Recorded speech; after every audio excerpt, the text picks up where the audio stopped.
pas de garçon, il n'a que deux filles. Okay?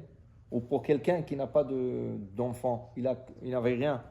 Il dit, si le père et la mère lui disent okay, de ne pas dire, c'est mieux de les écouter et de ne pas dire le Kaddish. Parce que ça fait partie du respect des parents. S'ils ne veulent pas, alors tu engages quelqu'un qui dise le Kaddish pour cette personne. Excusez-moi. Oui, tu peux. S'il y a plusieurs garçons, est-ce que chacun peut prendre sur lui de faire un shachrit, un mincha et un rit? C'est possible. Ou c'est comme ça, c'est au moins. Comme vous dites, c'est important que le kaddish. Oui. C'est important ça veut dire, tu as par exemple 4 garçons. Okay, 4 garçons. Normalement, c'est un qui dit le Kaddish. L'obligation, c'est un. L'obligation, c'est un. Maintenant, pourquoi chacun? Mais il dit chacun parce que tout le monde aimait leur mère. Ou sans leur père. Okay? Et ça leur fait aussi venir à la synagogue. Si tu vas dire à un, toi tu vas dire Shachrit, toi tu vas dire Mincha, toi tu vas dire, qu'est-ce qui va arriver? Le gars qui dit Shachrit, il ne va pas venir à Mincha ni à Arvit. Tu comprends? Alors c'est bien que même s'ils sont tous les 5 dans la même synagogue, qu'ils viennent tous dire Kaddish pour leur père et leur mère. Oui? Mais maintenant, j'ai compris ta question. Par exemple, ils sont dans l'impossibilité de venir tous les 3 prières. Mais il y a un qui est libre le matin, l'autre il est libre après-midi, le troisième il est libre le soir. Oui, il peut faire une permanence. Que celui qui est libre le matin, il va venir le matin, celui qui est libre l'après-midi, et c'est valable. C'est valable. Okay? Ben, il y a un qui voyage. Alors dans ce voyage, il n'est pas toujours dans un endroit qui est à Minyan. Alors il en charge ses frères. Qui dit à ses frères, dites les Kaddish. Okay? L'obligation sur les 5 garçons, les 4 garçons, c'est 1. Mais ce serait bien que tous les 5 viennent. Je vais t'expliquer une autre chose. On a dit que pour le 12 mois, la coutume est d'arrêter, quand tu as fini le 11e mois, la coutume est d'arrêter une semaine et la personne reprend le 3 semaines. Le Harizal ne faisait pas comme ça. Le Harizal, non, pardon, pas cette coutume, je m'excuse, une autre coutume. Dans chaque année, quand il y a le Kaddish, il y a 2 coutumes. Il y a qui font, qu'est-ce qu'ils font? Depuis vendredi soir, ça veut dire à partir de samedi, jusqu'au jour de la Askara. Alors par exemple, si la Askara c'était mardi, alors le gars il va dire le Kaddish de vendredi soir, Shirachirim, jusqu'à mardi. Si la Askara c'est jeudi, alors de vendredi soir à jeudi. Si la Askara c'est samedi, il va dire de vendredi soir jusqu'à samedi. Ça c'est une coutume que ramène le Ben Ishraï. Deuxième coutume que ramène le Ben Ishraï, il dit que le Harizal, il ne faisait pas comme ça, il faisait que la semaine, que le jour de la Askara. Ça veut dire si le gars, la Askara c'est un jeudi, le fils il va venir jeudi pour dire Kaddish. Il ne dit pas toute la semaine. Mais il dit Ben Ishraï, dans sa ville à lui, ils n'ont pas fait comme ça, ils ont fait comme la première coutume, de vendredi à jeudi. Pourquoi? Ça permet aux enfants qui viennent de dire le Kaddish maintenant, d'abord écouter de la Torah, des fois il y a des cours de Torah le matin, avant le Shabbat. Mincha, il y a un petit cours de Torah en Mincha et Arvit. Après Arvit, peut-être un cours de Torah. Tu comprends? Alors ça va permettre à étudier et à dire le Kaddish. Si tu dis viens rien que pour le Kaddish de jeudi, il va venir jeudi, tu le verras plus. Il faut comprendre, plus que tu fais, il y a une opinion très importante de, comment on appelle ça, du Pele Yoetz. Le Rav Eliezer Papo. Rabbi Eliezer Papo. Il a écrit un livre qui s'appelle Pele Yoetz. Le Pele Yoetz dit que selon lui, une personne qui commençait à dire Kaddish ne devrait jamais l'arrêter. Pourquoi? Il dit parce que s'il savait l'importance et l'élévation qu'il fait aux âmes de défunts, il n'aurait jamais arrêté. L'halakha n'est pas comme tel. Rabbi Yosef, il parle de ça dans un endroit. Il dit non. L'halakha, que tu ne veux pas dire Kaddish quand tu veux. Okay? Après l'année, tu arrêtes. Mais comme on a dit avant, tu arrêtes l'année, mais chaque fois qu'il y a un cours de Torah, tu peux le dire. Quand il y a une Brit Mila, il y a un avis présent, c'est bien de le dire. Le Kaddish, même si ce n'est pas l'année, ce n'est pas le jour de mois, hein, c'est bon. Tu peux dire, tu peux profiter. Ça veut dire, il y a des occasions où tu peux profiter de dire Kaddish, même si tu... Mais quand ce n'est pas le moment de dire Kaddish, trop Kaddish aussi, ce n'est pas bon. Mais selon Rav Eliezer Papo, non, tu peux dire autant Kaddish que tu veux. Autant Kaddish que tu veux. Okay? D'ailleurs, ils disent que le Séfarad, ils disent toujours Kaddish, même si ce n'est pas nécessaire. Le Rav Ashkenaz, il dit, mais vous, le Séfarad, je ne comprends rien. vous dites toujours Kaddish. Mais c'est écrit dans le Shulchan Aruch clair qu'il ne faut pas dire trop de Kaddish. Il dit, tu es sûr? Il dit, oui, je vais te lire la Acha, c'est écrit dans le Shulchan Aruch.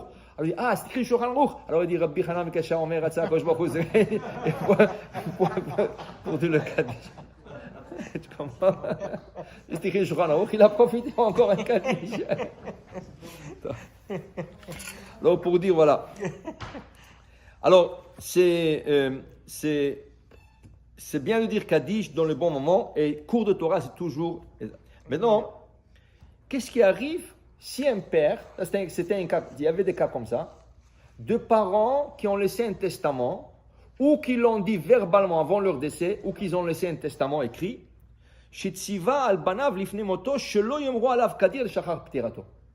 quelqu'un a dit à ses enfants, je ne veux pas qu'ils vous dites Kaddish. Il aurait dit comme ça. Okay?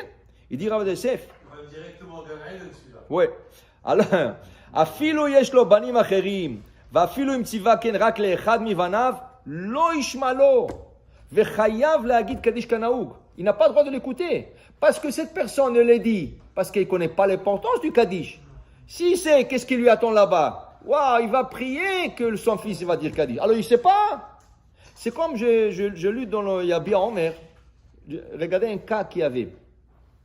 Il y avait un cas que une madame, une femme, elle est partie en Israël. Je crois qu'elle était à Natania ou quelque chose comme ça. Elle est partie pour un voyage de 3 semaines. Malheureusement, cette madame est décédée en Israël. Maintenant, elle avait un peu de la famille là-bas. Ils ont profité de l'enterrer en Israël. La Chevra Kadisha, ils ont envoyé une lettre à Rav Yosef. Ils ont dit non. Ils veulent la déterrer pour la ramener aux États-Unis. Pourquoi? Parce que le parent de cette madame et 2 ou 3 frères, ils sont enterrés aux États-Unis. Ils ont acheté tout un terrain. Dans le cimetière, ils ont acheté un terrain. Le parent, le frère, ils voulaient tous être enterrés dans le même terrain. Alors maintenant, ils ont demandé à Rav Yosef la permission de la déterrer et de la ramener aux États-Unis. Rav Yosef, il dit, écoutez une chose. Vous savez que le srout, le mérite qu'une personne est là pour être enterrée en Israël, c'est écrit Vechiper admato amo. Celui qui est enterré en Israël, c'est la plus grande kapara qu'il peut avoir. Il y a des gens qui décèdent aux États-Unis, qui attendent d'arriver en Israël. Elle avait déjà la chance. Okay?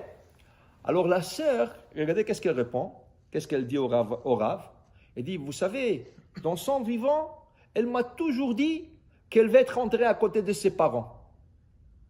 Et c'était mitzvah, les Kaim et devraient en mettre. Rav Yosef dit, oui, même s'il a dit ça, elle ne connaissait pas l'importance d'être enterré en Israël.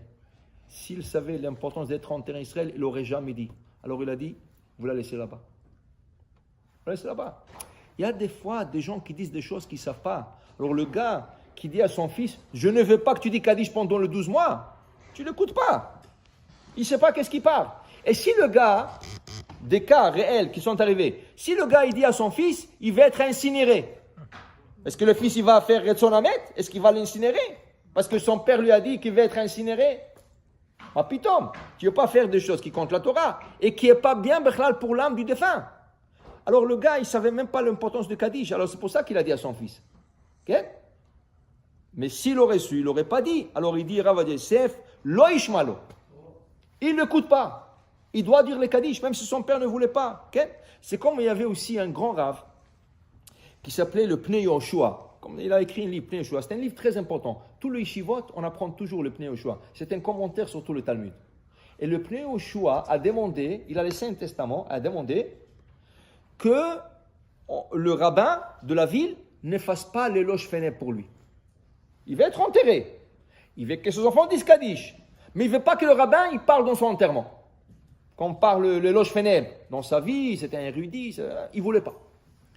La grande question, quand il est décédé, le rabbinim ont discuté de ça. Le jour de l'enterrement, qu'est-ce qu'on fait? C'était mitzvah de l'honorer. Qu'est-ce qu'on fait? Ils ont dit non. Parce que le loge funèbre, ce n'est pas pour lui. Ce n'est pas son honneur à lui. C'est l'honneur de la famille.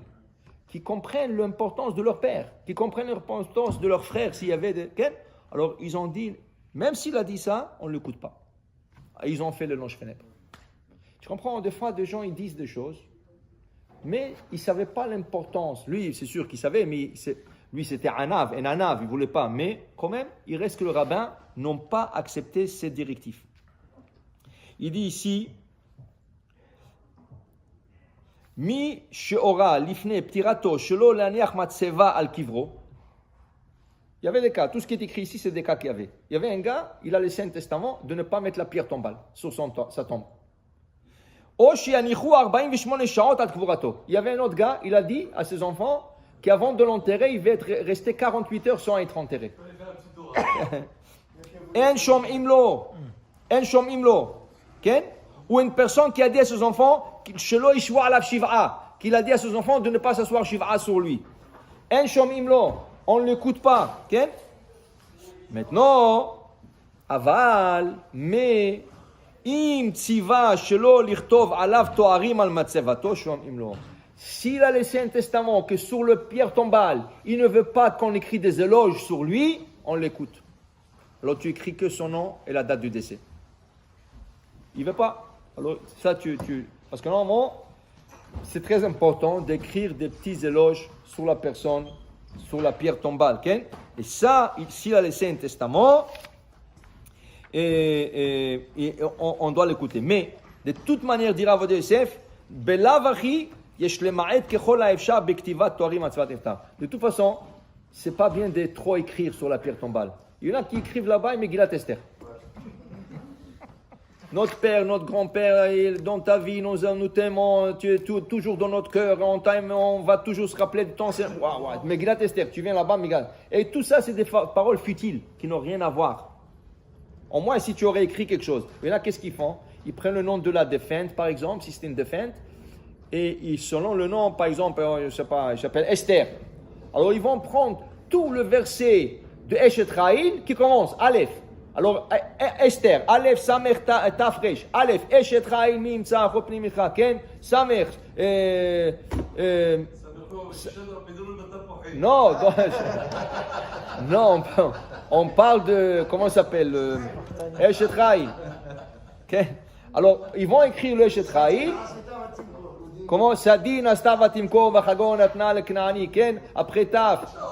Alors chaque verset comme ça. Ça c'est ok, ça va, mais pas des choses futiles, des choses qui sont à voir, qui vont faire aussi nachatouar pour le Niftarim. Alors voilà l'importance du Kaddish et surtout de l'étude de la Torah. Amen. Amen. Rabbi